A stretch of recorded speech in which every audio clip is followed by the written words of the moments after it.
Already. All right. Take one. Oh, that's my cue to go. Yeah. Take two. Hi, I'm Ryan. Hey, I'm Nate. Hello, I'm Steve. And today on Dungeon Vets Movie Talk, we're talking about Lord of the Rings, The Fellowship of the Ring, directed by Peter Jackson, and of course the novel written by J.R.R. Tolkien. We're going to look at that story as if it were a Dungeons & Dragons 5e campaign with 5e rules and mechanics, and we'll talk about inspirations that you could take away as a player or as a DM for your own table. The GOAT. The one and only. The OG. The OG. So first off, has anyone here read the books? Yes. Yes, several times. It's been quite a while since my last read. And though I was brought up to be a Lord of the Rings nerd by my dear mother, I'm not the hugest Lord of the Rings nerd, mostly just because I have not read the Silmarillion. I think you tried, though, didn't you? I did. After I read The Lord of the Rings, I was pretty young. It was a little tough for a very young me to get through. Well, you get points for trying. Exactly.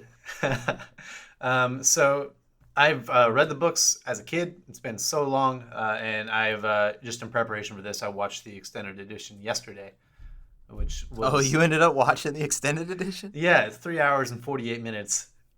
Wait, did you not watch the extended edition, Steve? No, I didn't. Well, listen, that may as well be the default, okay? I don't even call it the extended edition. That just is Lord of the Rings. Like, you have to watch the extended edition. Oh, man. Well, okay, I didn't then. There's a lot more bantery scenes.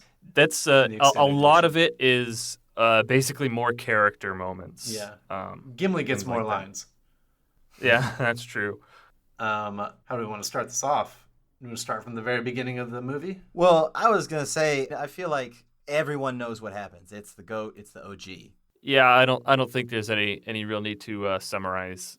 Shall we start off with our ratings? Yeah. Like we often do. Because, I mean, that's a pretty easy part. It's 5 out of 5.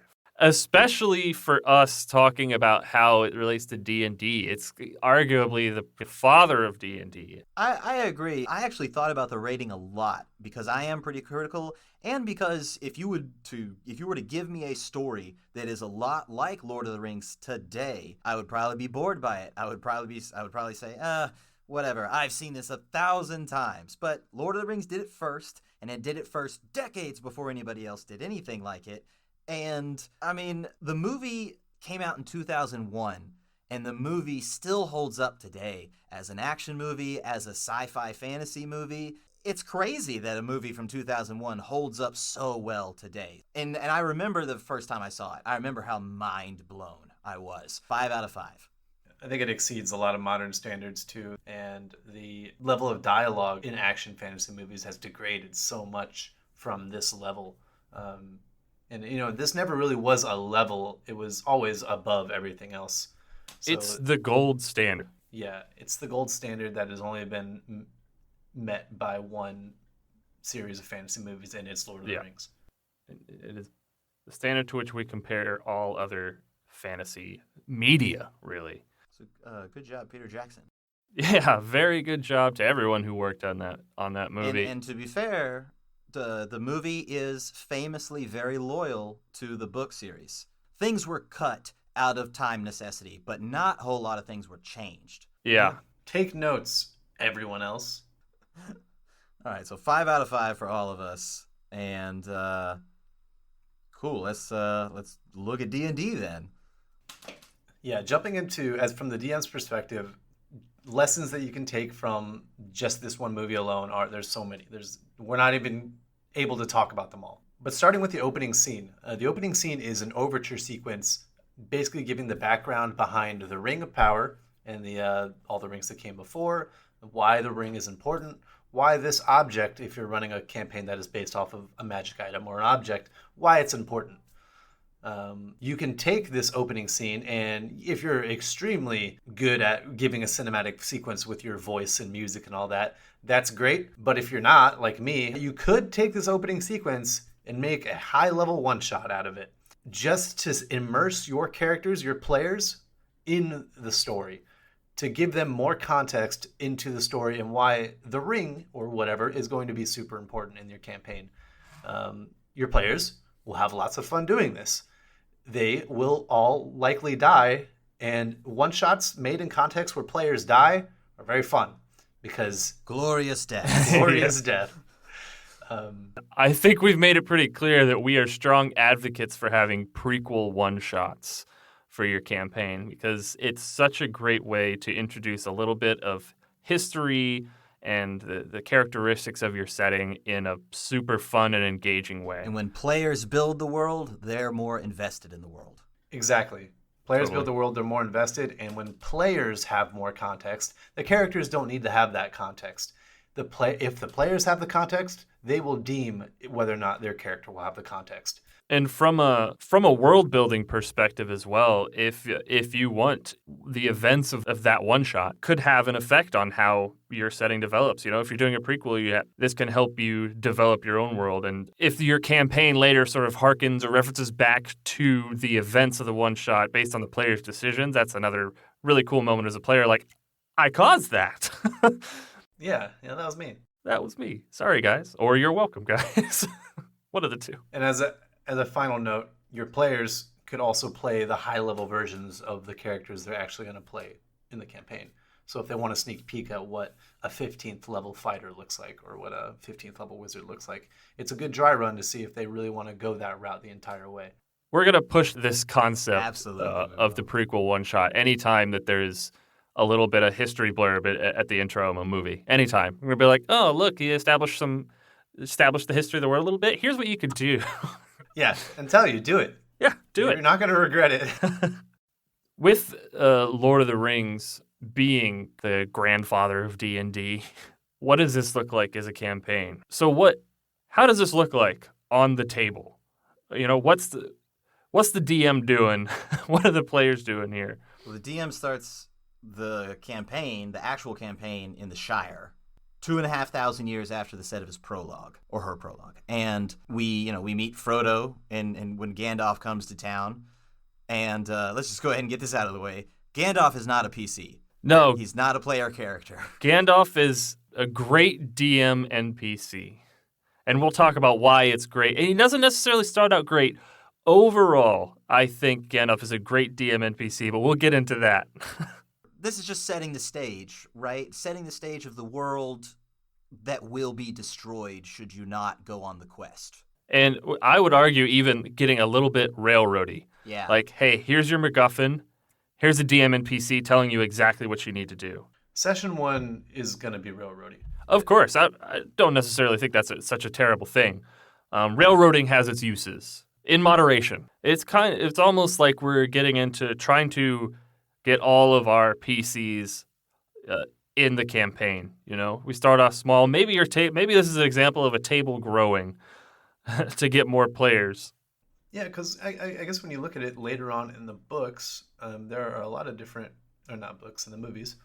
There's a bunch of different POVs, like the we'll say all the viable player characters, whoever those might be, split off and start going on their own different campaigns.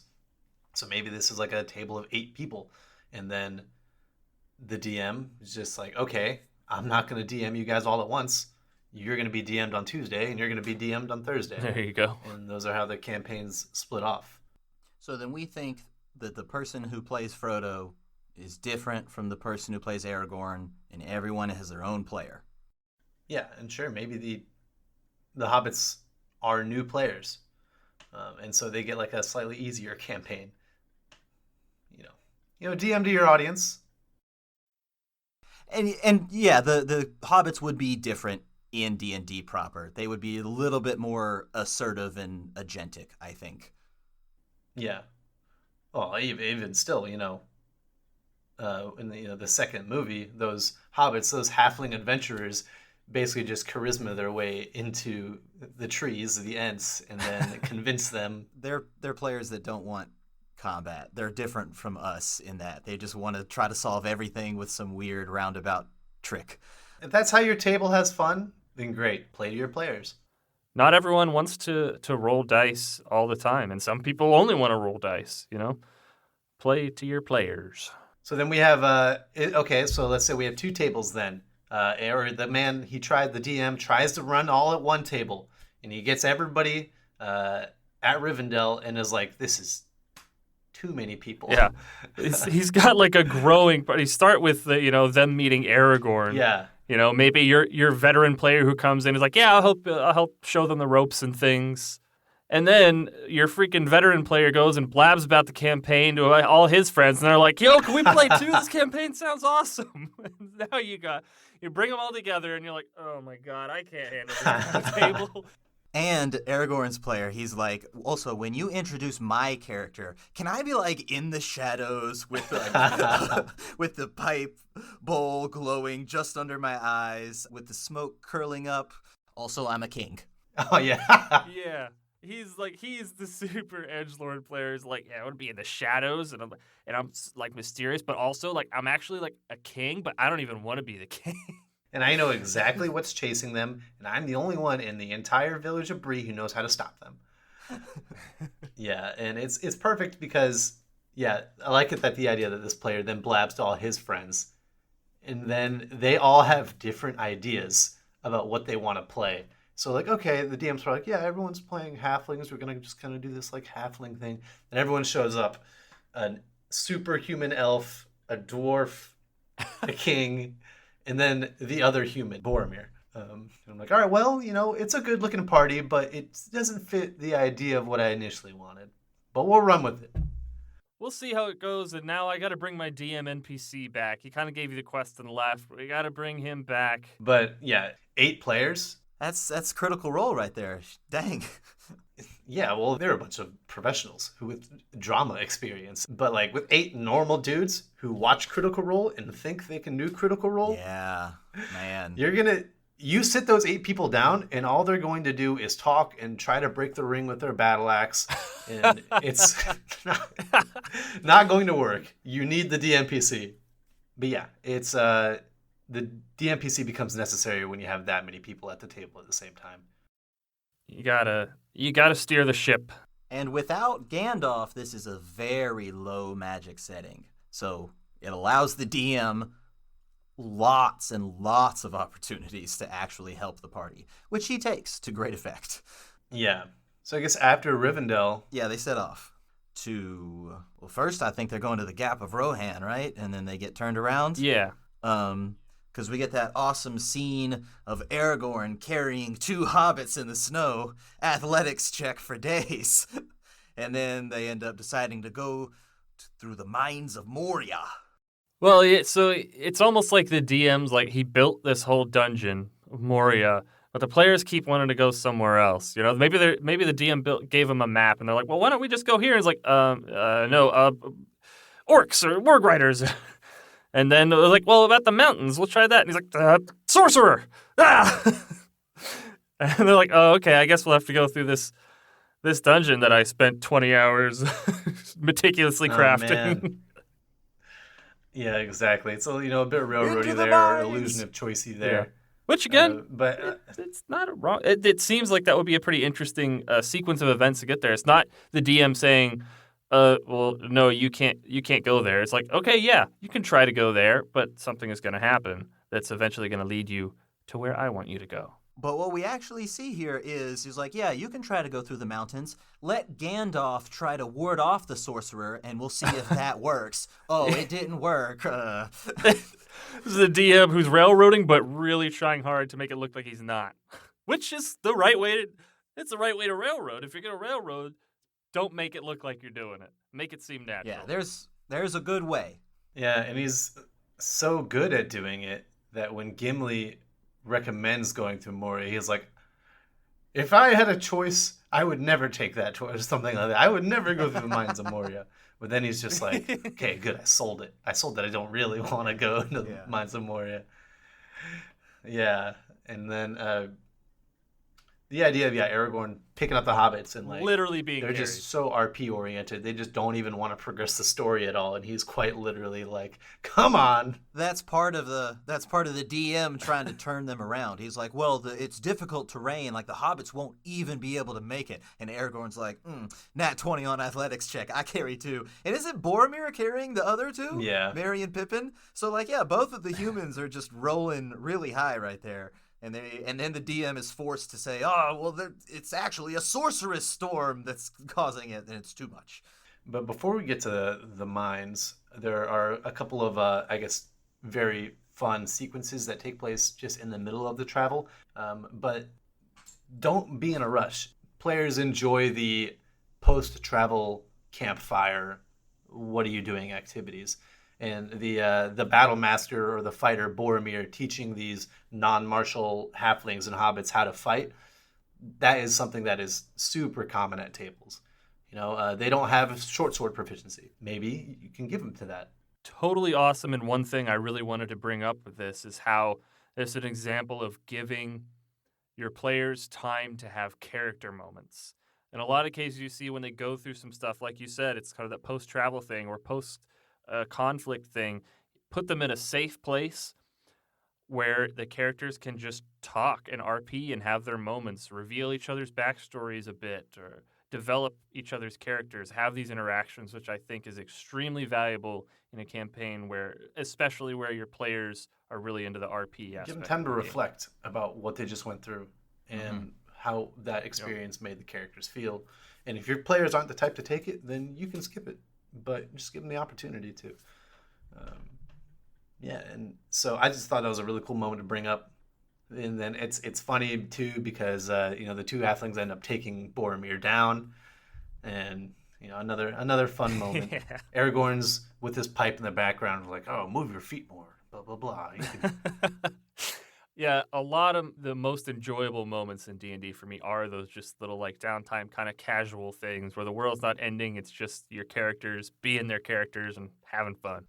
Yeah, totally. Like the sequence, if we're looking at it as a D&D table, because Boromir accidentally hurts Merry or Pippin. He like hits him on the knuckle. And so it'll say he accidentally rolls a nat 20 while they're practicing their sword fighting. It's like, oh, well, you cause 1 point of damage to him. You're not, even though you are specifically trying not to hurt him, you still accidentally hurt him. And then the halflings both roll athletics checks to try and grapple him, and they actually do succeed and take him down. That's really funny and genuine, good, memorable stuff that your players will hold dear to their heart when people are dying later or whatever.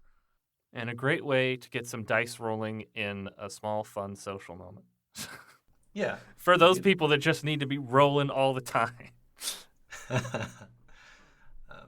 But moving through, I guess this will be more applicable once we get to Moria.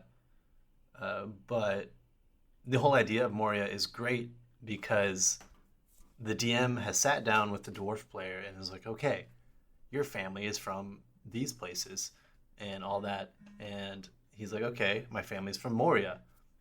Easy peasy. I'll get us to go through and we'll be welcomed and we'll have a feast and all this and that because I'm also royalty and all this and that. And the DM is like, yeah, you do that.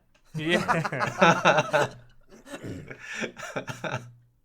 Yeah, never be afraid to be like, to kind of, even if you don't do it from the onset of creating the character with them, giving them this history, just kind of give them a nudge or, a message or something and be like, hey, your character would know this about this place. Or you're like, this is where your cousin lives. And they can choose whether or not they want to bring it up or not. Totally. But yeah, if your DM does that, it's possibly a reason. Yeah, throw him a bone. He's throwing you a bone. Chew on it a bit. I really like this implication of yours, Ryan, that the DM didn't tell Gimli's player about it, because when they walk in the door, Gimli's like making joke. He's making a pun about a mine, right? Yeah. They call it a mine. A mine. He doesn't even notice the skeleton scattered everywhere. He's talking about red meat off the bone while they're walking through like this dark, decrepit place. Maybe that's just what it looks like. He's just talking, and he is imagining it in his brain, in his head, before the DM has described everything yet. So he's... It's before he jumps in talking about, oh, we're going to go meet my cousins, dude. Yeah. And then, oh man, the player is such a good player, and then he realizes what's happening. It takes a second for the gears to tick in his head before he's like, then breaks down. He's crushed. Yeah, he's crushed. Which you should be, after something like that happens, and you realize that. Oh my God! I just realized too, as a last-ditch effort, the party's like, "Yeah, we're not doing this. We're not doing this." And the DM goes, well, there's a kraken in the pond outside of the door, so he starts to come out. And this is the famous line of Gandalf's when he's like, "Into the mines!" We are skipping over, however, what I think is the most D&D moment ever. And that's them trying to figure out the riddle to get into the mines. Yeah, the riddle made for second graders. And the DM NPC's like, I don't know what it is. Yeah. I guess you'll have to make an intelligence roll. Yeah, and they're just sitting there. And in real life, if you have 8 people around the table in real life, 3 of them are eating chips and talking. The other 2 are like on their phone, and then you have the other ones. DM, what does this pond look like? What's going on in here? I don't care about the door. Describe the pond to me. I'm throwing rocks. Yeah, that's typically that's me. Anytime there's like a riddle or a puzzle or anything, I know I'm not that guy, and so I'll just kind of sit back and be like, well, Alex will probably figure this out. Eyes glaze over. Yeah, and just. That's the hardest part, especially like finding a puzzle that everyone can be a part of with 8 people. Oh, that's just not going to happen. I have a question. Have you ever done a riddle in a campaign like that where they had to get the right answer? Yeah. Did it like drag and take forever, kind of like what we see in the movie? Well, this was when I was playing in college, and I had, I think, 6 or 7 players. And so they were all smart folk, and they basically were able to figure it out in a matter of fact, just very quickly. But I have played with other people who are just different types of people who basically didn't have any context to this kind of puzzle, and then they spent 30 minutes on like, oh, the answer is hold your breath, and they just wouldn't have got it in 30 minutes or an hour or 2 hours. I like riddles, but sometimes just the right riddle can just strike you dumb, and you're like, yeah, oh, I can't. And then you hear the answer, and you're like, oh my God, of course that's the answer. And so like, I just wonder if that has ever held anybody up. I used a riddle one time, and luckily you guys got it right away too. So know your party, know your players, I guess. Yeah. I'm that guy who's smacking his forehead after like 85% of the time with riddles. Terrible at them, but it seems so obvious in retrospect. Yeah, as long as I have the context, I'm pretty good at them. But I think the best riddle in general is just a door, a nothing special door. Just let the party overthink it. Let them be afraid of opening it. Let them be afraid of touching the knob, and just let them be afraid of what's behind it, even if there's nothing. Like, it's locked. Oh no, it's a push. Yeah, exactly. So what do you do then? Say you've crafted this puzzle or this riddle, and your party, just for whatever reason, or your players just aren't figuring it out.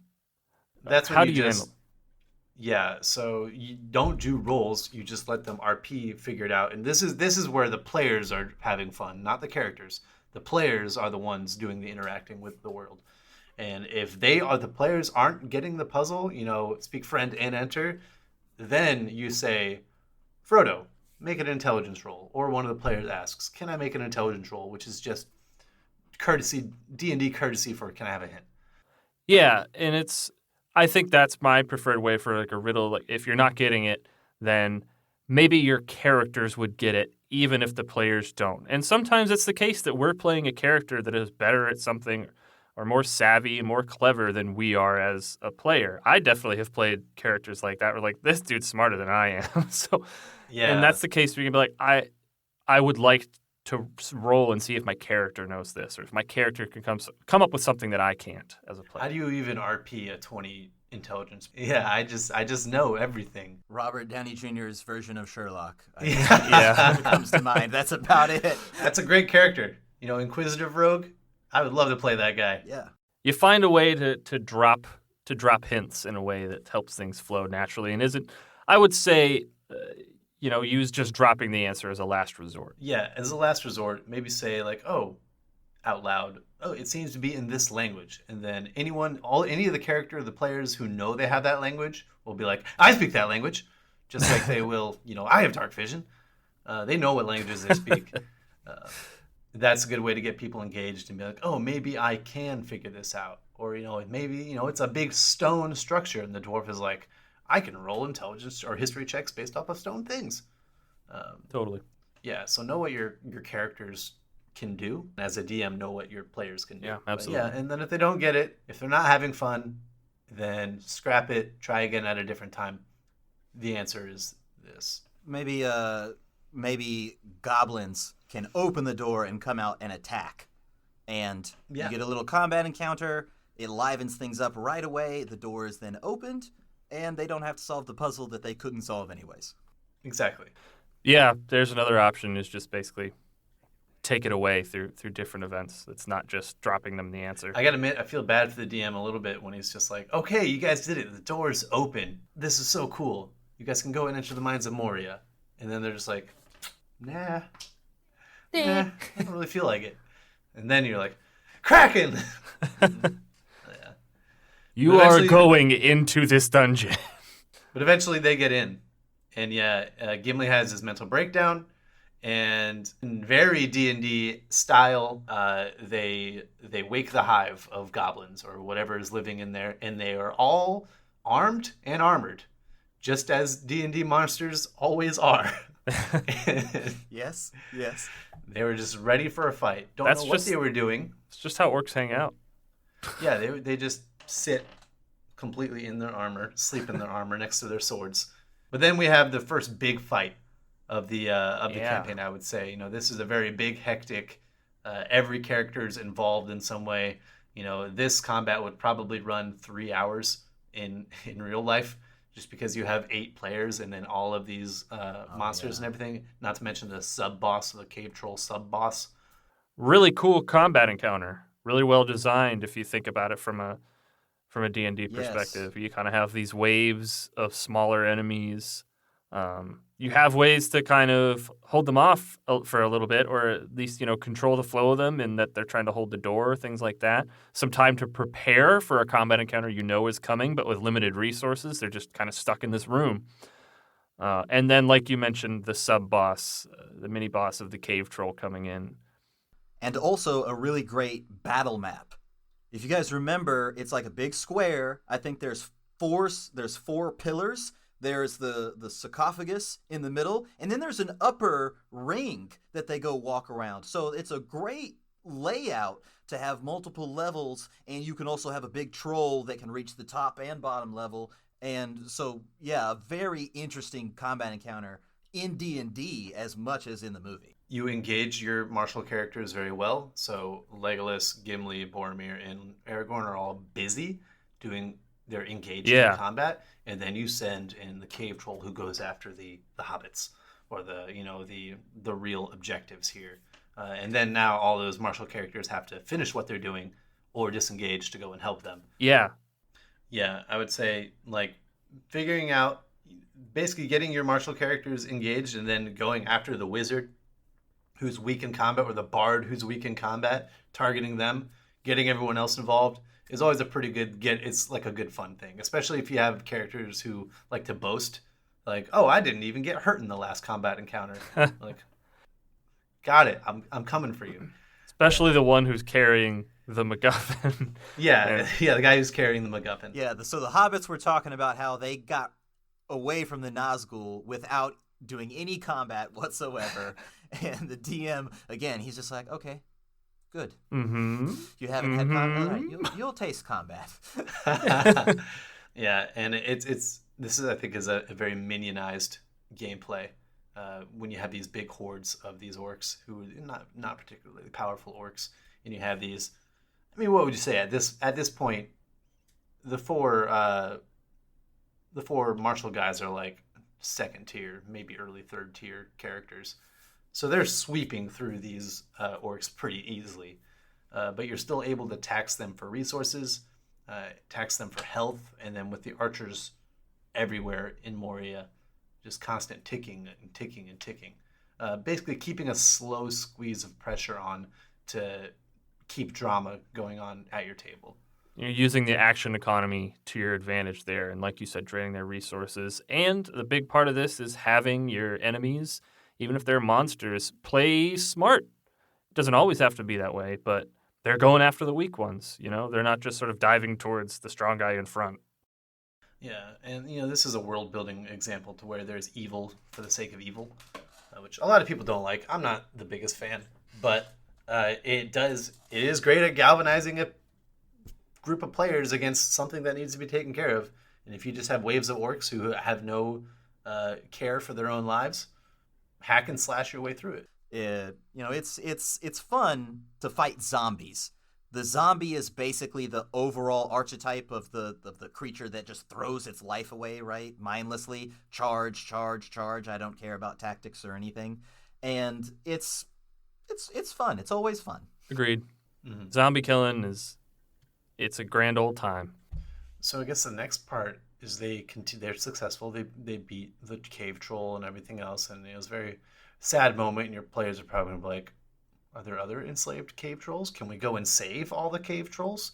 Can we stop what we're doing right now? And I want to go find all the cave trolls and set them free. There's going to be one person at the table who's going to want to do that. That's the real reason why what happens next is the way it is. They're like, okay, you guys go looking to find the other cave trolls that you can free, but a horde of goblins, and then a demon. Yeah, but the DM does an amazing job, and every single time this scene comes up, you get chills. When the Balrog takes his big steps, and all of these enemies are like, we got to get the fuck out of here. They all run away, and then you have the final big reveal of this demon. I was just going to say, so well done, the Balrog and the whole sequence, and also holds up well. Like, whatever effects and everything they used still look great to this day. Yeah, fire was, like, really hard to do in the early days of CG, and it still looks pretty good. Yeah, and there's the first time I heard that low growling groan and the light just sort of coming and passing the pillars in turn, I was freaked out by that when I first saw this as a kid, huddled around our family PC. So they survive the combat encounter against the cave troll, and then they realize that the Balrog is coming, so we have to run. And there's athletic checks that are made. The hobbits can't do it on their own. There's no way, so they have to be carted. Gimli can't do it, or he shouldn't do it on his own, but no one tosses a dwarf, and he does it, and he fails, and he has to get helped. And all, like you said, Ryan, the archers, all the time. Ping, ping, ping away. Yeah, I really want to use this sequence in the future, in mines or whatever the situation might be. The skill check that you can take away from this is they have to go down these stairs, but there's a big gap and there's crumbled, and you basically need to get someone across to help everybody else across. Who's the first one across? Is it Legolas? Legolas. Yeah, because he does it easy. He does it super easy, and this is an amazing tool that I plan to use, is that Legolas, who's probably got the best acrobatics in the party, makes the jump easy. It's a DC 8, maybe, to get across. He does it. He sets off some more crumbling, and now the DC gets higher. So now the difficulty becomes higher, but the best person's already across, and you still have to ferry all the people who are not proficient in acrobatics across, plus the people who have disadvantage, the dwarf in plate armor. I would, even if you don't have disadvantage, I would probably make that person roll at disadvantage, unless they did it athletically, in which case you could do other things. More crumbling away then. Yeah, you're a 250, 300 pound in plate dwarf recklessly jumping across. That's going to have different consequences, and the DC gets higher each time.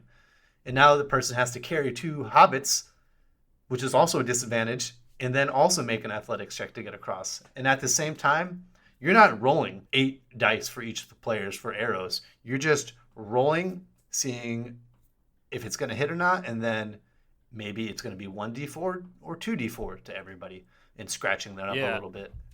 I wanted to bring this up, so all the while they're under pressure from these goblins firing arrows at them, which is, just like you said, this is not something you're rolling individual attacks for. This is part of the scenery in this case. And you can actually kind of even see in the movie, there's this one part where Legolas shoots back at a couple of them.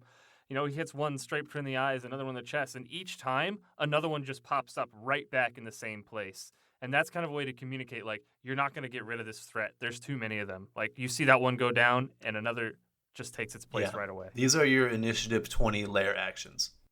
Yeah, this is part of the scenery. This is a background thing. But yeah, so the DM then gets to have the very cool descriptive moment of Gandalf stopping the Balrog, and talk about scenes that still hold up to this day. Like, one of the coolest scenes in the history of cinema, man. It's fantastic.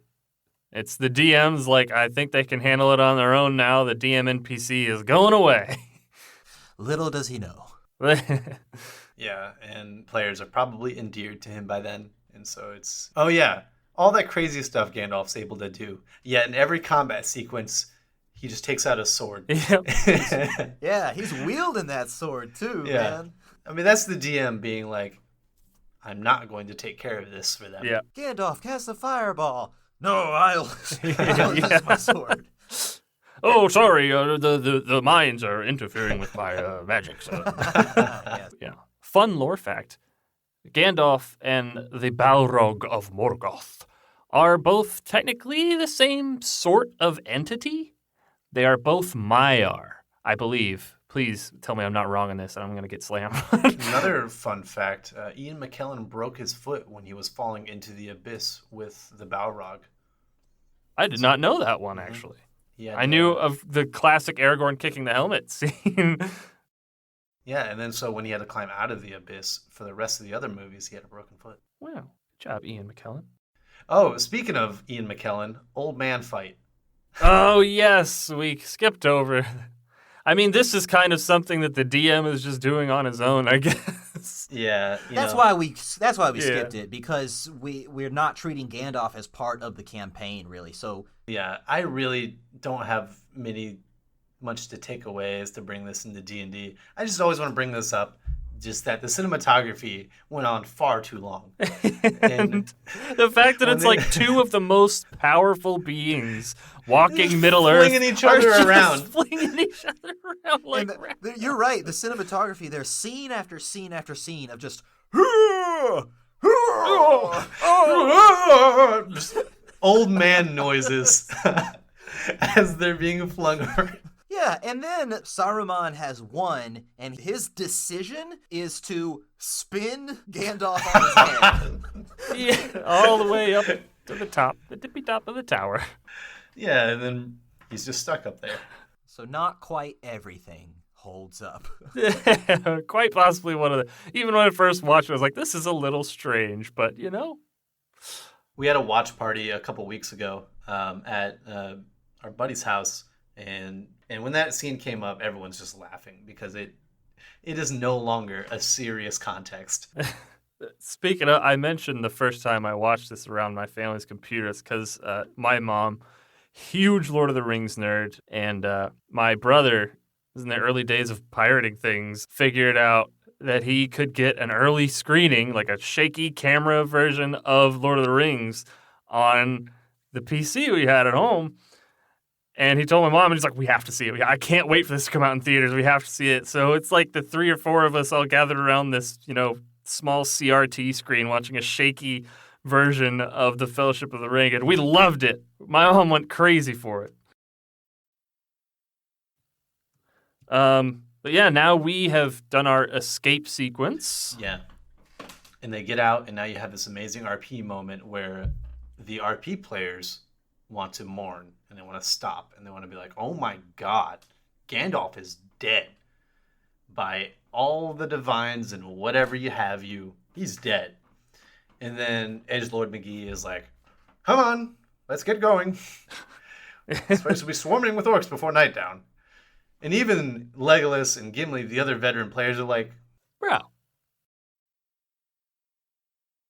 Yeah. yeah. And then he's like, Legolas, Boromir, Gimli, let's go. And I'm like, man, what's your hurry, man? If this were D&D, let them have the moment for sure. True. Unless you want to keep that pressure on. Yeah. But it's a good moment. We have to get to the, what is it? Lothlorien,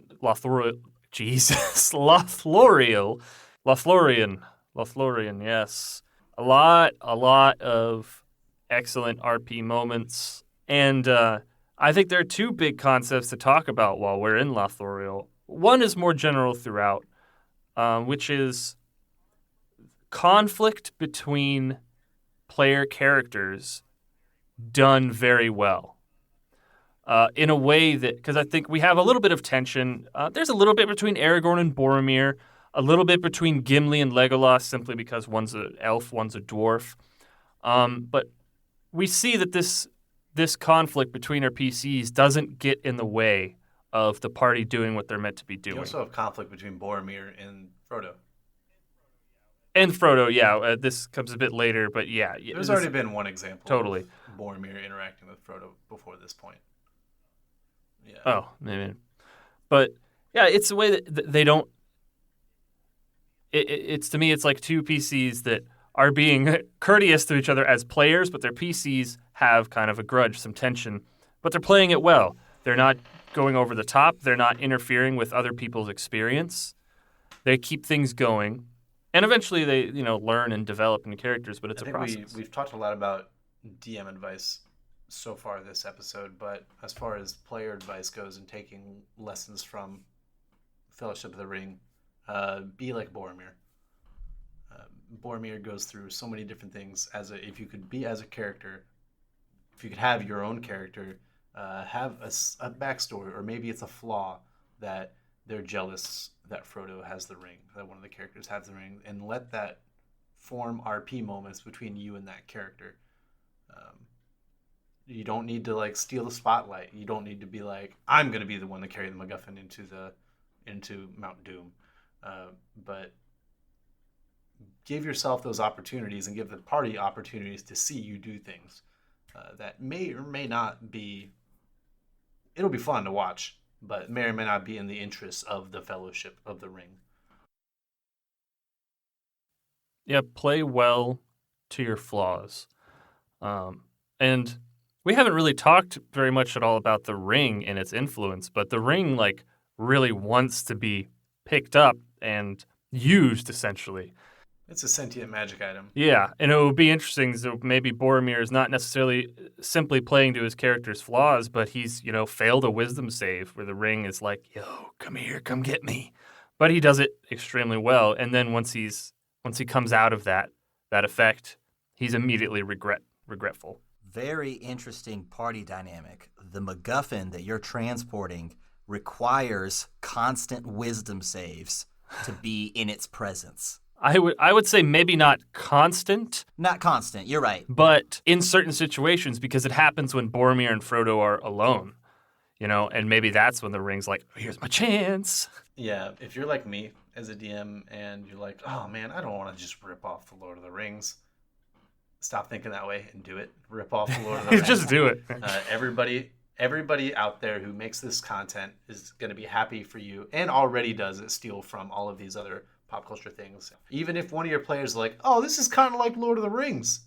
That's not them saying, I don't want to do this because this is like Lord of the Rings. That's them saying, this is going to be cool because it's like Lord of the Rings. Yeah. I recognize this stuff from another great fantasy universe I'm familiar with. Yeah. Don't try to reinvent the wheel if you don't have to. Yeah. You now meet Galadriel. She gives the gifts to everybody. And now everyone's got a small little magic item type thing. Yeah, cool little reward for getting through Khazad-dûm, or Moria, rather, across the bridge of Khazad-dûm. Yeah, the reward doesn't have to be at the end of the bridge, or they get out of the mine and there's the big treasure chest with, congratulations, you beat the level. That can come later. Some players who are very impulsive and want immediate gratification might be a little turned off by that. But yeah, there's always that player who wants to as soon as something goes down. Like, I loot the corpse. I take his sword. I have 50 orc swords in my pack, but I need more. Yeah. And I'm going to go to town and be like, hey, I have these 50 shitty pitted iron swords. Do you want these? And it's like, the trader's going to be like, what? No. Why would I want these?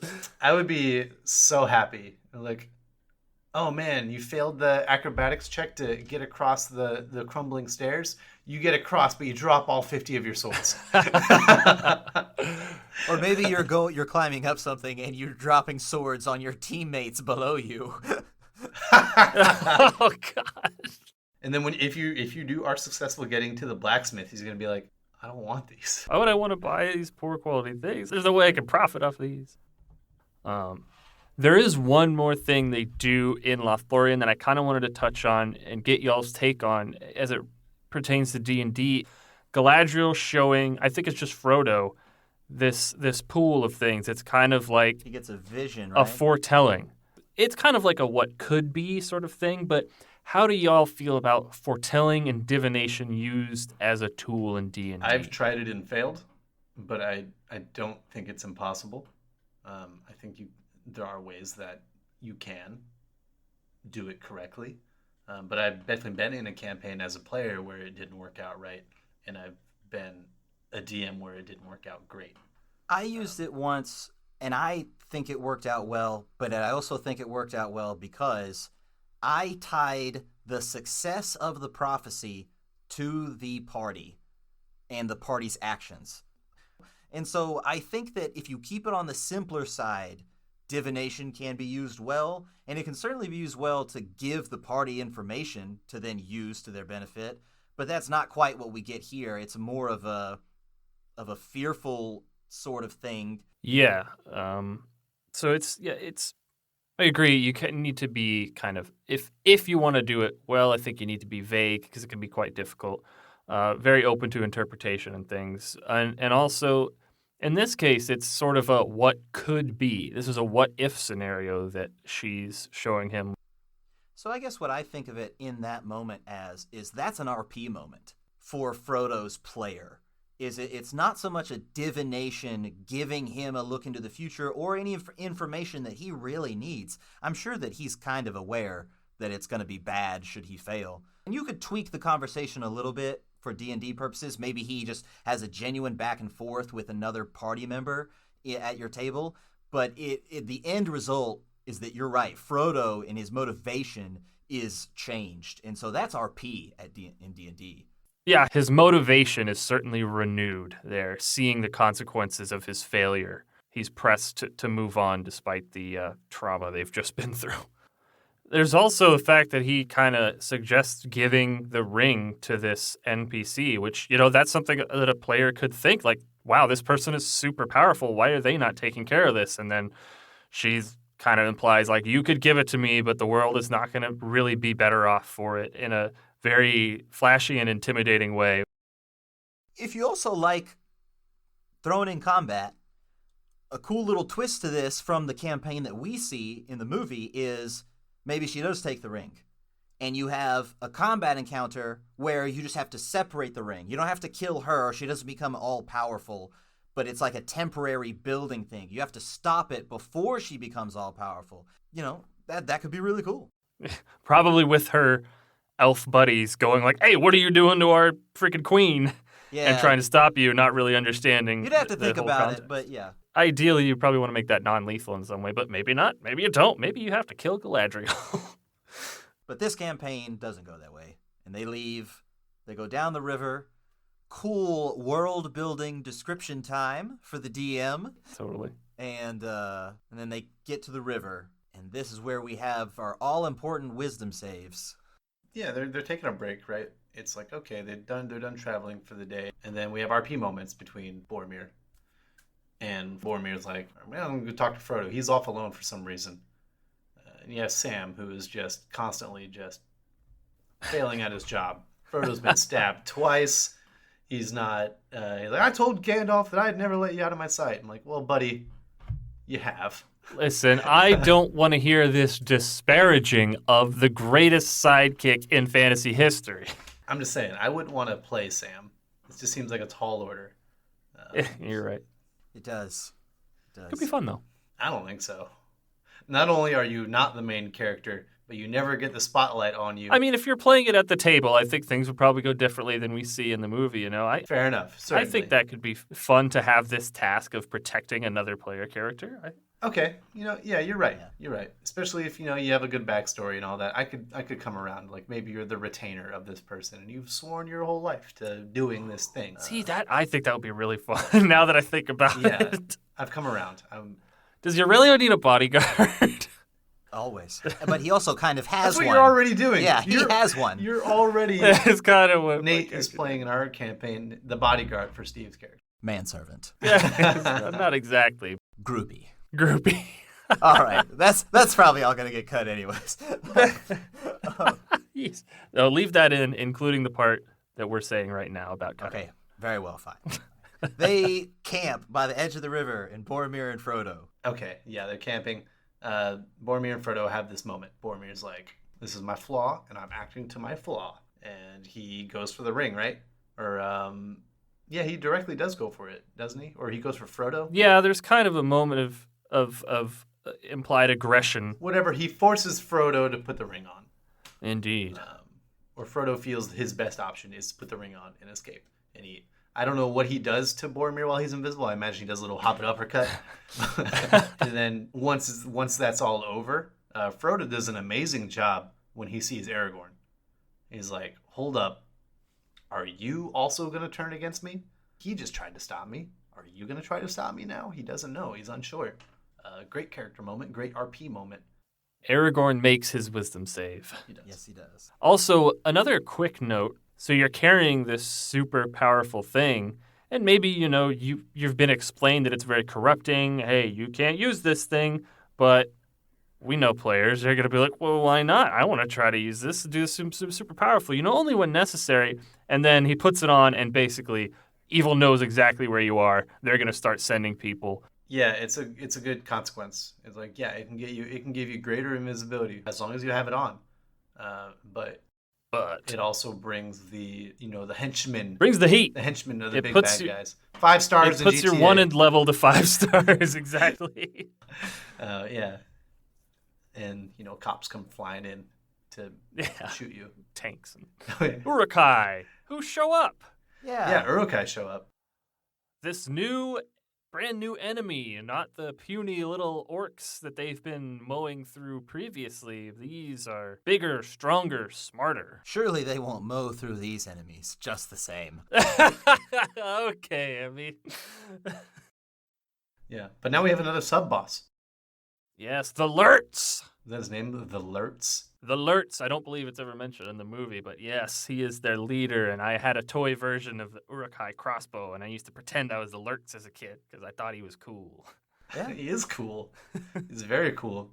The way he's able to throw his shield. Yeah. And when he throws that shield and how you see it come right at the camera and then it catches right as I was just as shook when I watched it this morning as when I was the first time I saw it. Yeah, and I don't know when the whole sword clanging got started, but they do a little bit of sword clanging. They were sword clanging for a bit, but when Aragorn gets knocked down and then takes his his little hunting dagger and stabs it right through the Lurtz's thigh. Oof.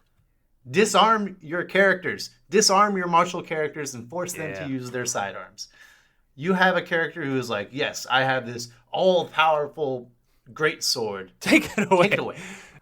Let them use it against the minions and let them have fun and be their big, strong characters. But when it comes to a fight, especially a one-on-one, even if you didn't plan on it, that sub-boss now has disarming attack. It's okay. You can add it. You can add it because it'll be cool. You are God. You can do this. And it makes for a cool moment where the characters then have to use a dagger or something that they're not really familiar with. Or they have to find an improvised weapon. If they're in a tavern. Yeah, or look to use their environment. In which case, give them the tools. Yes. It's not a bad practice to keep in mind. It's not universal, but if you're going to take something away from a player, think about giving them something in return, and not necessarily just a direct swap, but an opportunity. Give them options, and that applies to more than just disarming weapons. Say your paladin breaks his oath and loses his powers a bit, you got to give them an opportunity to earn it back. Maybe it's just a cool quest, things like that. Give and take. Another really cool scene from the movie that has its one major drawback is right when Aragorn realizes that there are orcs coming and he tells Frodo to run. And then he slow motion walks around the corner and this swarm of orcs is coming towards him. And the edge player he's just like, yeah, I take him on all by myself. And he starts fighting. So cool, so ridiculous, but still very cool.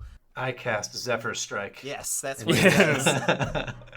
He also swings the knife out of the air. Oh yeah, the lurch throws it. That was really cool. Which, that makes up a little bit for the sword clanging. Yeah, a little bit. It looked quite realistic. Like, that fight scene had a good balance. There was some sword clanging, but it made up for it with some other cool Yeah, maybe you gave him if Aragorn's at like 1 HP, I'm like, I'm going to allow you to have a reaction here. Or maybe you just straight up miss. The DM misses, and they describe it. Instead of missing, I swing it out of the air with my sword. That's don't be cool. afraid to do that as a DM either. Like, I've always been a little bit averse to describing misses as misses. You know, if someone just whiffs, whether it's a player doing it or a monster or an enemy. I like the idea of this person who's very proficient with their weapon isn't just going to like whiff all the time. Maybe it's going to be deflected. Maybe it catches their armor, things like that. I think you can have a lot of fun with that in describing attacks and actions and things like that as a DM. Just doing like, okay, roll, nope, miss. Okay, next. That's also something we're probably going to bring up every time we have the opportunity to. Yeah, that's a good point. I like to harp on that quite a bit. It's a good lesson. Yeah. Movies lie to you about armor. God. So as a DM, just say they turn their shoulder and it clangs off the shoulder plate. Say it multiple times, because that's what people with armor would do, is they would use their armor to their benefit. It's fantasy. You have some leeway, but things don't go through plate armor unless you have a super heavy crossbow, maybe, or a gun. Nobody's stabbing through a breastplate. Or you're playing it in an anime style table. Yeah. Do what you want to do. I personally like the semi-realistic stuff, but it's your table. Flavor it how you want to. Yeah. But that said, if I hear about someone stabbing through a solid plate breastplate, I will find you and I will berate you. I just brought it up as a means for the DM to describe misses. Use armor, because everyone's wearing it in D&D already anyways. Almost everyone, yeah. Yeah. Even leather armor can, it's armor still. You can still... Leather armor could stop an arrow. Yeah, leather armor can stop an arrow. Leather armor can deflect a blade if it's not like a perfect gambeson, Gambesons are thick. Yeah, people wore those. Like, it's just like cloth. It's like just a thick, puffy jacket. But people wore those, and they provided protection throughout history. People wore gambesons, dang it. People wore gambesons, and they wore them for a reason, because it helped them not die sometimes. Bring back cloth armor. Okay. So this was the last session. The DMs had enough. 8 players is too much. I can't stand it. And Boromir feels so freaking bad about what he did that he's like, I'm going to make it up to the party. And then he goes and has his glorious death. And it's almost like the DM, when he first takes the Lurtz's giant orc arrow. It's a fat arrow. Oh, yeah, dude, those arrows are thick. Yeah, but at that point when he takes it, that arrow, I'm like, he just went to 0. Okay, if that's how we're saying it, then I like this a lot. Then what I think happened is he went down to 0 and then nat 20'd himself back up. That's also, really and cool. then he did it again. The second arrow. He nat 20'd himself back up, and everyone's like, oh my god! And he's just mowing down Uruk-hai. As one does. Because that's what you do in this universe. And then the third one does... Third one lands, and he can't do 3 nat 20s in a row. Oh, man. That would be something to witness at a table for sure. It would be. That said, there's a lot of homebrewed stuff out there for death saves and final stands and things like that. And if the situation calls for it, definitely use one of those. It doesn't have to be every time someone goes to 0, but in a situation like that where they're kind of like, yeah, this is going to be my last thing here. I know I'm going to die here. Give them a chance, Let them have some fun with their death. Glorious death. Glorious death. It'll be talked about. It'll be talked about all the time. Oh, yeah. Give them the opportunity to. Especially if a character or a player brings it up. It's like, I'm not really having fun with my character. I'd like to switch off to something else. Is there a way that we could go about doing that? Talk to your DM like an adult. And hopefully the DM will respond to you like an adult and be like, yeah, we can work that out. Look for an opportunity in the next couple sessions for a glorious death. And that's maybe Boromir was the player who was like, okay, this is my cue. I'm going to do it. And then he does the nat 20. And then he does it again. And it's even more amazing. He's like, come on, I just want to die. That would be the time you roll those 2 nat 20s too, is when you're trying to get a character killed. And then the DM's like, okay, I can't take it anymore. I need to know everyone's schedules so I can split this table in twain. Yeah, in my head, there's 2 options. Boromir's player got tired of playing a human fighter because, they can be boring. There's a lot of ways to make them fun, but that or he just got tired of Aragorn's player's edgelord bullshit. He said, I'm out of this table. Have fun, y'all.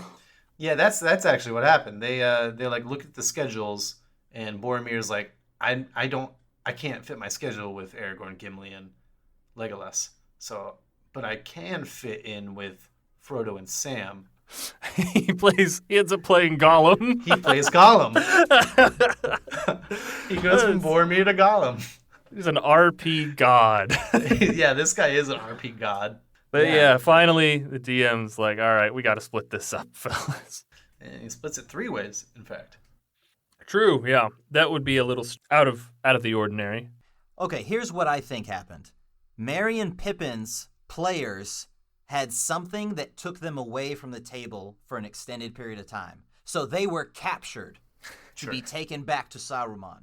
And now the players that are left, Frodo and Sam, you 2 go on to Mordor, and then the 3 hunters, you are chasing after Merry and Pippin. And they will come back when they are saved. But as it turns out, then, I'm skipping ahead, but then they're like, oh, we can come back to the table sooner than we thought. Yeah, exactly. Dang it, man. Aragorn I can't believe he got that line. Let's hunt some orc. Yeah. Oh, it's so corny. That one wasn't like a chills moment for me. That one was always just like, okay. In the movie theater, the first time I saw the movie, when Aragorn cuts the Lurtz's head off, my dad goes, all right, pretty loud, and the whole movie theater started laughing. That's such a dad reaction to that, too. I know, right? Oh, that's too funny. But what classes do you guys think everyone is? Oh, man. I think Aragorn is a ranger. Legolas is a fighter. And he is called a ranger in the show, too. And I agree. I think Legolas is a fighter. Everyone's fighters. Yeah, if you had to bring them into 5e, which is kind of what we do here. We dabble. Yeah. We dabble in doing it. And yeah, Gimli is probably maybe a fighter barbarian mix. Something that gives him proficiency in strength saves and such. Legolas, dex fighter in my head.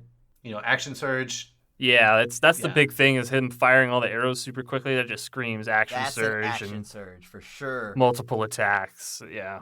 Yeah, the guy who was playing Legolas, he probably rolled his dice 3d6, dropped the lowest, and got I got 3 18s. And that's going in dex. Con. Yeah, dex, con, and charisma, even though I don't like to RP. Yeah, I would actually say charisma's probably a dub stat of Legolas. Yeah, probably in his wisdom. Like he hears Saruman's voice on the air. Yeah. What do your elf eyes see, Legolas? Yeah, that's your average D&D player who's only got one accent in their pocket, and it's a southern one. That's your average American D&D player anyway. That's the best accent they got. You know what? But that's fine. I feel like there's not enough Southern accents in fantasy. Yeah, so I'd love to know what people's most D&D relatable moment was in The Lord of the Rings. For me, my most D&D moment was all of the goblins and orcs being armed and armored and ready to fight the second they walked into the mines of Moria. Oh, yeah. They weren't doing anything just- specific. They weren't having a barbecue or sleeping or doing anything that. They were just sitting in the darkness, waiting. And they exist to be enemies and Yeah, not else. That's a very D&D type thing, and I don't think I would run much like that anymore, but it's still pretty, like, ham-fisted, hordes of enemies appear type thing. But what about you, Steve? Definitely the door where everyone's just sitting around trying to figure out how to get inside. That's just a classic D&D moment. That's mine. You can't steal mine. A mine! That's a mine. We also kind of mentioned already the fact that it looks like the DM tried really hard to get them into the Mines of Moria. That's pretty D&D, I think. If you guys were going to play one of these characters from this campaign, who would you want to play? Aragorn. I was going to say Boromir. Boromir's a really good choice, I think, because he has, like, emotional character development, almost more so than anyone else besides Yeah. Frodo. He's also a human fighter, which is all you play, Nate. Yeah, I do play a lot of human fighters. But what about you, Steve? Gimli, I didn't watch the extended version, so he gets, a little Yeah. bit more lines and stuff in that. But in the original version, he is mostly comedic relief, but he wears his emotions on his sleeve, and he is an emotional guy. So it would be fun just to go through the range of all that. The first thing that he says is, "I'll be dead before I see the ring in the hands of an elf." Everyone starts yelling, "Never trust an elf!" Yeah. His voice really, like, conquers everyone else's at that moment, too. Because everyone's sort of, blah, blah, blah, because of how the never trust an elf! I remember watching that, and I was just, what? Right away? Yeah. Like, we're no subtlety here. Yeah. But you mentioned, like, Gimli wearing his emotion on his sleeve and Boromir having all this emotional stuff. A lot of the characters in this are very emotional, and they show it frequently, even the toughest ones, which I think is just great to display people being emotional, but also badasses. People have feelings, believe it or not. People have feelings and they wear gambesons. But never at the same time. All right, y'all. Thank you so much for listening. That has been our movie talk of Lord of the Rings, The Fellowship of the Ring. Next time, we're going to continue the series, and we're going to talk about the Two Towers, and I'm sure we're going to have a lot more to bring into D&D. Thanks again. Do the social media things, and have a great day. See you next time. Bye.